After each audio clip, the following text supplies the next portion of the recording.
Good morning. Welcome. Another episode of The Breakup. Nolan, Bitcoiner, here to talk about Representative Tom Emmer's CBDC bill that he proposed yesterday in the United States. So, what happened is yesterday, CBDCs are central bank digital currencies, and they're related to Bitcoin in I guess, from a bird's eye view, they might seem similar in that they're inherently digital properties, but the similarities break down pretty quickly after that. Now, China has a CBDC, which is live. They issued it with a digital wallet, so it comes in a form that is familiar to cryptocurrency and Bitcoin enthusiasts, but they are not cryptocurrencies in that they are not a cryptographic key that represents money, right? So the engineering part is really important here. Now, the point of this show in general is to contrast the fiat standard with the Bitcoin standard and suggest that this is not really about economics or even about choosing one necessarily over the other. It's about psychology, right? These are psychology engines. Which one will perpetuate a better future? Which one will people choose? And today is really about choices. Choices are a big part of this. Economics are really a collection of choices. That's what we study. Microeconomics being consumption choices, macroeconomics being political choices, but choices nevertheless are at the heart of economics. As you see, capitalism and socialism do have an overlapping area here, the market economy. And people can choose one thing or the other. Just because you have capitalism doesn't mean you have to make capitalistic choices in the end. It doesn't mean that at all. It's a strange guarantee that people might have that because you have a capitalist system, you will end up getting those freedom loving choices that a lot of Bitcoiners are into. So Tom Emmer said something really interesting. He called it blockchains, right? In his bill, in his tweet thread with the bill, he called it blockchains with American characteristics. He's of course contrasting the old Chinese saying capitalism with Chinese characteristics. This was the philosophy that began after Mao and was really a major part of how China integrated the market economy and got over its Cultural Revolution and witnessed some of the greatest economic prosperity and growth the world has ever seen. So within this market economy piece, socialism, capitalism with Chinese characteristics, use the market economy, and some of the results you end up seeing through choices are surveillance and forced choices amongst the people. The CBDC that China released is really focused on that. So here's the things it can do. It can extinguish the money deposit. It's really useful for stimulus checks. So you give stimulus checks to spur consumption. It should be used on groceries or whatever. They give this CBDC and then they can actually take it away if you don't spend it on those things. So it's not for hoarding or saving or anything like that.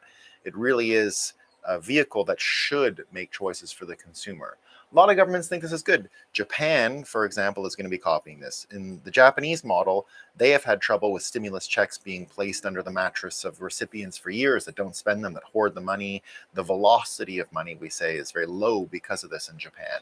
So all of these things have been going on for a while. Representative Emmer's bill will do one incredible thing.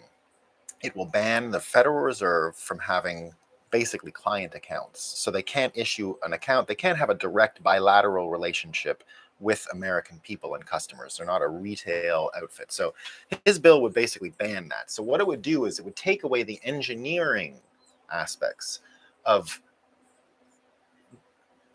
basically capitalism with Chinese characteristics.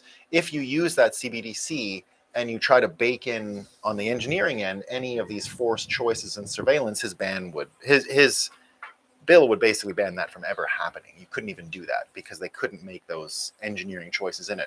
Why an engineering solution? I think this is what makes it really brilliant and why I really like what he has proposed here and really fits into our whole breakup ethos on this show. What he's basically saying is economics, in the case of blockchains or CBDCs, fall into a category called crypto economics. Don't be fooled or don't be afraid of that word. It's economics like you and I all know. There's nothing different. It's still personal choices people make. We call it crypto economics because it's actually a subcategory of engineering. It's not a subcategory of economics. Some people might think it's a subcategory of economics. You got economics and then you got crypto economics. No, it's a subcategory of systems design, of engineering systems. And Bitcoin is the most full, complete example of crypto economics ever in the world. Because what happened was, when you had this network, they created an incentive for miners to join to get the new Bitcoins, and instantly all the choices that everyone was making, consumers, developers on top of the protocol, traders, speculators, miners, everybody else, they were all involved in decisions that actually engineered a system. It grew from scratch, right? Bitcoin grew without a marketing department, without central planners. It grew organically from choices. And that, what you can see, is called the force of crypto economics. An engineered system grew with engineering decisions made, with engineering advances baked in to the behavior of all the users of the network. And Bitcoin grew from social chatter, from trading, from developers working on it, from all these things. The system grew. So the economics that went into it are really a subcategory of engineering, right? Economic choices in a distributed open system that go into engineering and building a system. What Representative Emmer's bill has done is underline that it's an engineering question. By taking away the ability of the Federal Reserve to bilaterally deal with individual Americans, he's taken away basically all of the choices, the crypto economic choices that would stunt or force growth in a different direction. And the reason why he did it is simple. If you do offer those accounts, you're satisfying some of those engineering questions for the developer, in this case, a central bank. If the central bank actually can start influencing a lot of these economic choices when it comes to consumption, because they can monitor transactions, they have the bilateral relationships with the customers, they can start doing Chinese social credit stuff, right? Once you start knowing who it is, you can say, well, you can't buy this product at this day because you posted this on social media. You start getting all kinds of really perverted outcomes that are engineered, but on the point of consumption, not on the point of developing the network. So by stunting the ability of the US Federal Reserve to have those engineering objectives, controlling consumption of the individuals it's giving the money to, not having that relationship with the individual consumer, means that the engineering questions are gone. And so his conclusion that Bitcoin with American characteristics really means you've put it back into the market. You haven't injected the engineering questions into it. You're leaving it to a free market of people choosing and all the rest of it. Some people might say, well, why would you use the government to influence what you're saying is a non-governmental growth trajectory of Bitcoin, that we don't need government, that we're post-government, that it's beyond that? Well, it's true. But if you take away the engineering questions, you let it be a fair fight, right? You let these two duke it out, right? A CBDC issued from another government, or even technology issued by the U.S. government through the Federal Reserve, but would have to go through commercial banks who would maintain the personal relationships with the customers. There wouldn't be a central authority looking at the whole network, who can do what, who can do these things. So, very important distinction. And in the case of Bitcoin, what I think is appealing here is that you're offering Bitcoin the chance to continue to grow without the competition of another currency. So if you are in a different country and you see CBDCs coming your way, remember that it's basically government authorities putting a finger on a scale. They're putting a finger on the engineering scale, how the systems will grow, and giving a major part of it an advantage. This is a normal function of government. I see them doing that all the time with all kinds of things, picking winners. And in this case, if they pick a winner in the CBDC versus open blockchains space, what they're really doing is confining you to choices that would come from this piece, right? They're really saying, well, it is about surveillance. It is about forced consumption choices. It isn't about privacy and freedom. We have a choice now. We have a choice now between these two, because the market economy is not inherently capitalistic, as I've said, right? You can make, so as the Chinese have proven, capitalism with Chinese characteristics, as they've proven, the market economy can be put towards the benefit, the uses, the desires of these totalitarian governments, and governments can actually be strengthened by this. So when we take the frame of breaking up, it isn't really about supporting one CBDC over another, supporting CBDCs, yes or no.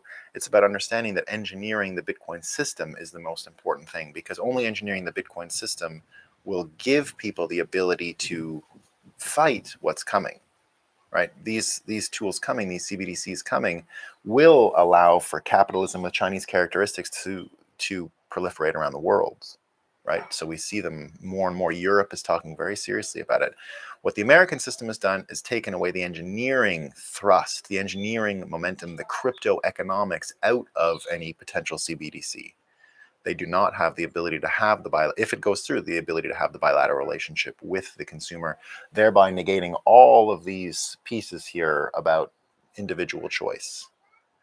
And the choices are left to the engineering level, where people can choose whether we design systems that will survey people, that will monitor them, or that will limit them from making consumption choices. And that's where the fight has been taken. It's been taken to the engineering level. So it's economics of engineering, and the engineering piece looks like it's going to be left to the free market without any influence by government agencies, government desires, government ambitions. And that's really the important piece here. That's all I got for today. It's contrasting Bitcoin with American characteristics, with choices made by people around the world, but that preserve the notional ideas around America: freedom, freedom of choice, not being surveyed. And we contrast those with the capitalism with Chinese characteristics and the CBDCs that come with them.